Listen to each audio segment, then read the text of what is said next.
Have you ever looked at a flight map? Maybe on the back of a seat, or on your phone as you track your journey across the sky? It's a web of lines crisscrossing continents and oceans, a glowing network that never sleeps, connecting cities and people in real time. These lines are not random. They represent an airline's route network, the backbone of its operation, meticulously planned and constantly monitored. This network dictates where we can fly, how we get there, and often how much we pay. It shapes our travel choices, from the cities we can reach directly to the layovers we endure. For passengers, it's the difference between a direct hop and a multi-leg odyssey, between a quick trip and a marathon of connections. For airlines, the network is their primary product. A well-designed one leads to profit and loyalty, a poor one to losses. It's a strategic puzzle, balancing demand, competition, and resources. Every route is a calculated business decision, a bet on future demand and operational feasibility. Planners weigh countless factors, from fuel costs to passenger trends. The network is dynamic, evolving with seasons, economics, and competition. Airlines add and drop routes, responding to shifting markets and global events. A profitable route today might be a liability tomorrow. New technology or geopolitical events can change everything. Weather, politics, and innovation all play a role in shaping the map. Network planners are the modern cartographers, constantly redrawing the maps that connect our world. Their decisions ripple out, affecting millions of journeys. Understanding this network explains why you might need to connect in Atlanta to get from Florida to Louisiana, or why small-town flights cost more. It's all about efficiency, demand, and the economics of scale. It reveals the complex dance of logistics, economics, and competition behind every takeoff. Each flight is the result of thousands of decisions, both big and small. In the next sections, we'll pull back the curtain on this process, showing you the hidden world that makes air travel possible. We'll explore the key considerations, models, and how it all affects you, the traveler. So next time you board a plane, you'll see the invisible architecture guiding your journey. At the heart of every airline route decision is a simple question: do people want to go there? This is what's known as market demand, and it's the foundation of the entire airline industry. Airlines are constantly trying to understand where people want to travel, when, and why. Whether it's for business, leisure, or to visit family, every journey starts with a desire to reach a destination. Airlines analyze booking data, economic trends, and even new business developments to spot demand. They look at historical travel patterns, upcoming events, and even local news to predict where people might want to fly next. This data-driven approach helps airlines stay ahead in a competitive market. They care not just about how many people travel, but who. Business travelers pay more, leisure travelers fill seats. Each group has different needs and spending habits, and airlines tailor their offerings to attract both. Business travelers might value flexibility and speed, while families look for affordability and convenience. The mix of these passengers, called yield, shapes a route's profitability. A route with a healthy balance of high-paying and volume passengers is more likely to succeed. Airlines constantly adjust prices and schedules to maximize this yield. That's why flights between financial centers like New York and London are so frequent. These routes attract a steady stream of business travelers and tourists, making them some of the most lucrative in the world. Competition matters too. If rivals fly the same route, prices drop and profits shrink. Airlines must constantly monitor their competitors and adapt quickly, sometimes launching new services or adjusting schedules to stay ahead. Sometimes airlines enter crowded markets to block rivals, or seek out underserved cities to build loyalty. Launching a new route can be a strategic move, not just a response to demand but a way to shape future travel patterns.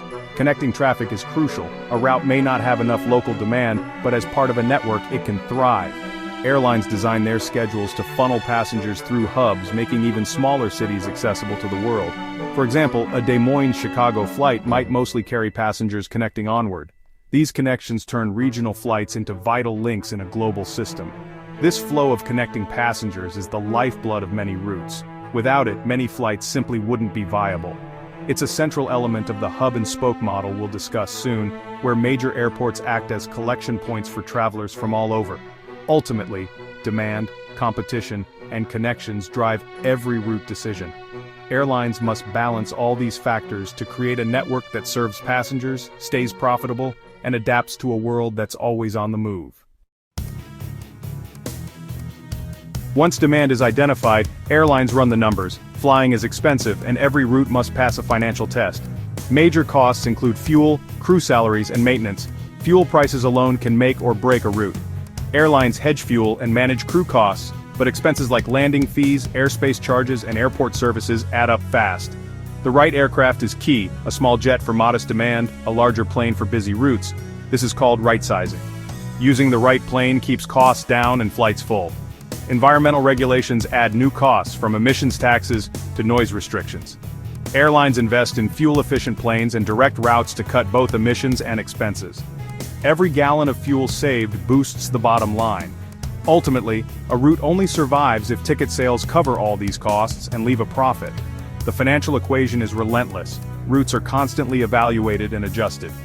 Efficiency, flexibility, and sustainability are now as important as demand. Every decision is about maximizing profit and minimizing risk. Even with a perfect route and cost structure, nothing happens without airport access. The most efficient airline plan is meaningless if you can't actually get your planes in and out of the airport. Access is the foundation of any airline's operations, and it's often the hardest part to secure.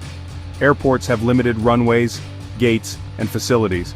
At busy hubs, access is fiercely competitive. Airlines jostle for every available spot, and the demand often far exceeds what the airport can handle, especially during peak hours. Enter the world of slots, specific permissions to take off or land at set times. These slots are tightly regulated, and airlines must apply for them well in advance, sometimes years ahead. At places like Heathrow or JFK, slots are precious and hard to get, sometimes worth millions. Airlines may even buy or trade slots, treating them as valuable assets. Airlines keep slots by using them, making it tough for newcomers to break in. If a slot goes unused, it can be lost, so established airlines fiercely protect their access. Beyond slots, airlines need gates to park and board passengers. Some are leased long-term, others assigned per flight. The number and location of gates can determine how quickly flights turn around and how many routes an airline can realistically operate. A lack of gates can bottleneck growth, even if runway slots are available. Sometimes planes must wait on the tarmac for a gate to open, causing delays and frustrating passengers. Ground operations matter too. Check-in counters, baggage systems, maintenance, and trained staff must all be in place. Every detail from fueling to catering must run smoothly to keep flights on schedule. International flights require customs and immigration facilities. Without these, even the best international route can't function. All these logistics require months or years of planning and negotiation. Airlines and airports must coordinate closely to align schedules, resources, and infrastructure. An airline can't just start flying to a new city overnight. Every new destination is the result of careful groundwork and behind-the-scenes effort. The ground game is as critical as the flight itself. Without a strong support system on the ground, even the best air service will struggle to succeed. Without the right infrastructure, even the best route remains just an idea. Ground realities ultimately decide what's possible in the skies. The hub-and-spoke model is a cornerstone of airline networks. Picture a wheel. The hub is a major airport, the spokes are flights from smaller cities. Passengers from spokes connect at the hub to reach other destinations. This model lets airlines aggregate demand, filling planes that wouldn't be profitable on their own. It enables airlines to serve many city pairs with fewer direct flights. Hubs concentrate resources, cut costs, and simplify logistics. Flights are scheduled in waves, allowing smooth connections. But the model has drawbacks. Disruptions at the hub ripple across the network.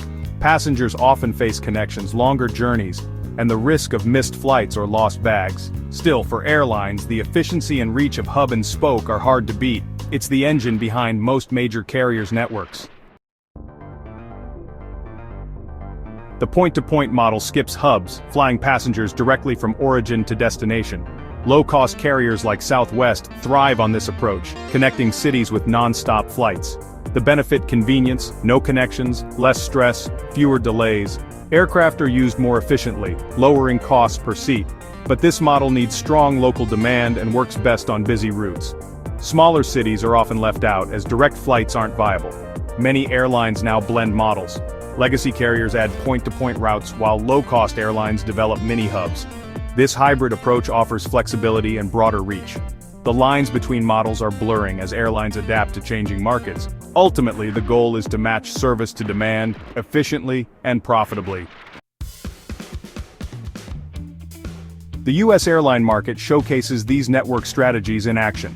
American, Delta, and United dominate with hub and spoke systems, each with strategically placed hubs for national and international reach. Delta's Atlanta hub is the world's busiest, while American's Dallas-Fort Worth and United's Chicago, Denver, and Newark hubs anchor their networks. These hubs are complex machines, redistributing passengers across the country and globe. Southwest, the classic point-to-point carrier, built its network on non-stop flights but now uses focus cities like Denver and Baltimore as mini-hubs. Alaska Airlines and JetBlue blend models, using hubs and point-to-point routes to serve their regions. Ultra-low-cost carriers like Spirit and Frontier connect popular cities with low fares, often avoiding direct competition with the big hubs. Each airline's network reflects its strategy, market, and history. The result, a diverse, competitive landscape that shapes how Americans fly. Designing a route network is a data-driven science, not guesswork. Airlines use teams of planners and data scientists armed with powerful software and complex models. They analyze booking data, industry trends, and even internet searches to forecast demand. Sophisticated algorithms predict passenger numbers and profitability for potential routes. Models simulate scenarios, fuel spikes, new competitors, changing demand. Routes are added, adjusted, or cut based on these insights. The network is constantly optimized for efficiency and profit. Behind every flight is a world of data and analysis. Airline networks directly shape your travel experience. Live in a hub city? You get more non-stop options and convenience. In a spoke city, you'll likely connect through a hub, adding time and complexity. Network design drives ticket prices. Competition lowers fares. Monopolies raise them. Hub and spoke systems mean more connections and potential delays, but also more destinations. Point-to-point networks offer direct flights but fewer backup options if things go wrong. The network structure affects reliability, price, and your overall journey. A well-designed network delivers seamless, affordable travel. A poor one means frustration and high costs. Understanding these principles demystifies air travel. The invisible logic of networks guides every plane in the sky. It shapes the journeys we take every single day.